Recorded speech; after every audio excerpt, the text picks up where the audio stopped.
created a design with Stitch, Claude, or pretty much any AI design tool out there, you've probably noticed something. The designs look good, yeah? But they also look kind of the same. So you create a design that looks good to you today, and tomorrow you go on another person's website and you start to see that design that looks like your own.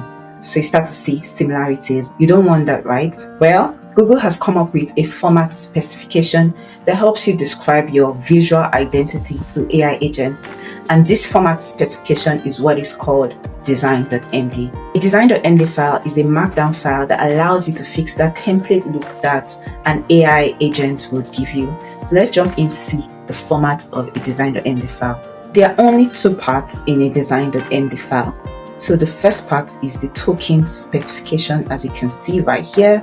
So this token specification lives inside a YAML font matter at the top of the markdown file. So you can see that this token specification contains things like the name, the color palette, the typography, the spacing, corner radius, and things like that. The second part of a design.md file is called the token rules or the token specifications. So these are rules explaining how your product should look like. This is the actual markdown body in itself. Now, Google recommends organizing the design.md file, that is the markdown part, into different sections. So as you can see, every design.md file follows the same structure, and these are the section orders. So you start with the overview, right? You define the overview that contains the brand and the style. So the next section is the colors, typography, layout, up until the do's and don'ts. Depending on your design system, some of these sections are optional.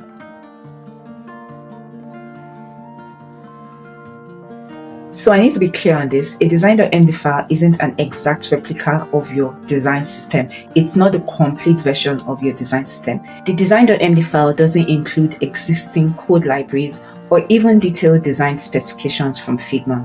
It's just a shorter version of your design system. And if you're curious to see how I use the design.md file practically, I have a separate video on that where I walk step by step on how I taught Stitch my design system using a design.md file. You may want to check that out. So thanks for watching this video. If you enjoy videos like this, then you can consider subscribing to my channel because I have more videos coming up. My name is Esther, and on this channel I teach you how to work faster and smarter using AI tools. I'll see you in the next one.